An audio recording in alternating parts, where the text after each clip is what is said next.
Welcome to my channel. आज मौत आ गई तो मेरी क्या तैयारी होगी। आयमा जल्दी से तैयार हो जाओ, मैं तुम्हें बाज़ार छोड़ आता हूँ। हादी ने जल्दी से उसे पुकारा।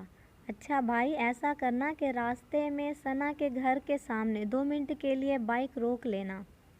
सना के घर के सामने? अच्छा अच्छा। एकदम उसके चेहरे पे मुस्कुराहट दौड़ गई। कहने लगा, आयमा मुझे उसका नंबर तो दो, मुझे अच्छी लगती है। ये अल्फाज कहकर उसने कहा लगाया। चल बदतमीज़, बाइक निकालो, पहले बहुत देर कर दी है। और रही बात नंबर की, तो मोबाइल उसकी अम्मी का है। अगर तुम्हें इतनी पसंद है तो रिश्ते की बात कर लेती हूँ। चलो, मेरी बेहतरीन दोस्त मेरी भाभी बन जाएगी। आयमा ने भी मुस्कुराते हुए जवाब दिया। हादी ने जब ये सुना तो दिल ही दिल में कहा, कोई बात नहीं, जब मोबाइल ले लेगी तो नंबर आ ही जाएगा। उसने बाइक स्टार्ट की और कुछ देर में सना के घर पहुंच गए। आयमा फ़ौरन बाइक से उतरी और अंदर चल पड़ी। जाते ही ऊंची आवाज़ में अस्सलामु अलैकुम कहा और सना को आवाज़ देने लगी कि तुम तैयार नहीं हुई, जल्दी करो, असर का वक्त है, हमें टाइम लग जाना है बाज़ार। सना ने कहा कि आयमा 2 मिनट बैठो, मैं बस असर की 4 रकात पढ़ लूँ। उफ़ यार, आकर पढ़ लेना, बैर हादी इंतज़ार में है, बस जल्दी से चादर लो और छोड़ो नकाब वगैरह। सना ने कहा, प्लीज़ यार, मैं 2 मिनट में आई, नमाज कज़ा हो गई तो अल्लाह पाक नाराज़ होंगे, या मेरी आज मौत आ गई तो मेरी क्या तैयारी होगी। अच्छा अच्छा, पढ़ लो बाबा, अब बस चुप। खैर, उसने नमाज़ पढ़ी, जल्दी से चादर ली, नकाब किया और वो दोनों हादी के पीछे बैठकर बाज़ार चल दिए। आयमा ने हादी को कहा, तुम घूम फिर आओ, मैं जब कॉल करूं तो आ जाना। हादी ने एक नज़र उनकी जानिब देखा और चुपचाप बाइक स्टार्ट करके चल पड़ा। आयमा कभी सना का हाथ पकड़कर एक दुकान में घुसती और कभी दूसरी। आखिरकार उसने अपनी मतलूबा चीज़ें ले ही ली। उसने सना से पूछा, तुमने कुछ लेना? तो कहने लगी कि एक सफ़ेद सूट लेना है जिस पे अच्छी कढ़ाई हो सके। आयमा ने उसका हाथ पकड़ा और आहिस्ता आहिस्ता चलती एक कपड़े की दुकान के अंदर आ गई। भैया, मुझे सफ़ेद रंग में कोई सूट दिखाएं जिस पे कोई कढ़ाई हो सके। सना ने दुकानदार को मुखातिब किया और आयमा इसके पास बैठ गई। दुकानदार ने वहाँ काम करने वाले एक लड़के को आवाज़ दी। थोड़ी देर में वो मुख्तलिफ़ अक़साम के सूट, सफ़ेद कपड़े के कुछ थान उसके सामने रखने लगा। वो कपड़े की क्वालिटी चेक करने लगी और आयमा से मशवरा किया कि कौन सा लेना चाहिए। थान ऊपर नीचे करते सना की नज़र एक सफ़ेद कटे हुए पीस पे पड़ी। उसने जल्दी से वो पीस हाथ में लिया और आयमा की तरफ इशारा करके बोली, ये देखो कैसा है। शायद पूरा सूट ही कटा हुआ है। इससे पहले कि वो उसे अपनी राय दे पाती, दुकानदार ने जल्दी से वो कपड़ा इसके हाथ से ले लिया। बाजी, आप इसे रहने दें, कोई और देख लें, ये शायद गलती से आ गया है।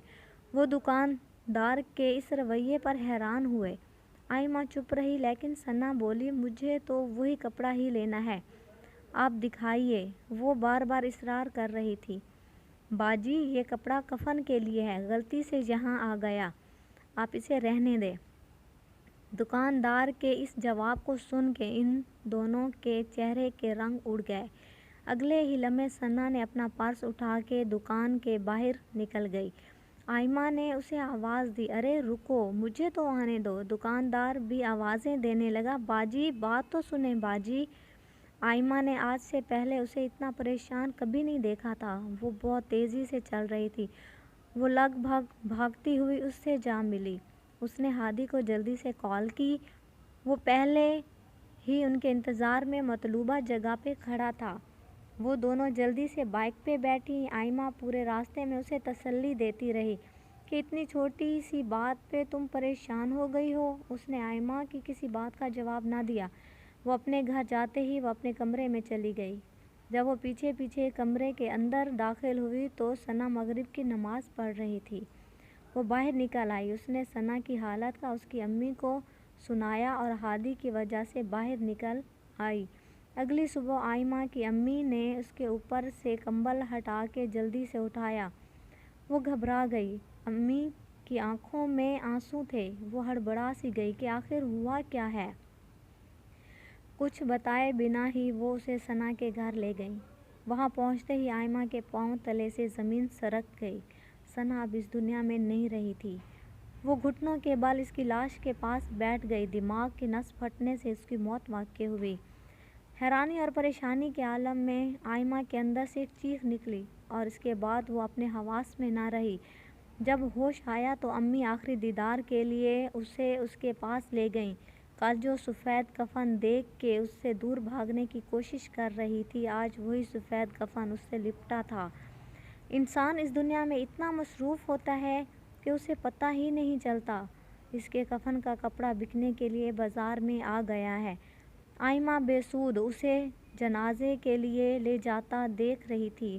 اس کے جسم میں اتنی سکت نہیں تھی کہ اسے روک پاتی۔ ثنا خود مر گئی، لیکن اس کو یہ بتا گئی کہ نماز قضا ہو گئی تو اللہ پاک ناراض ہوں گے، یا میری آج موت آ گئی تو میری کیا تیاری ہوگی۔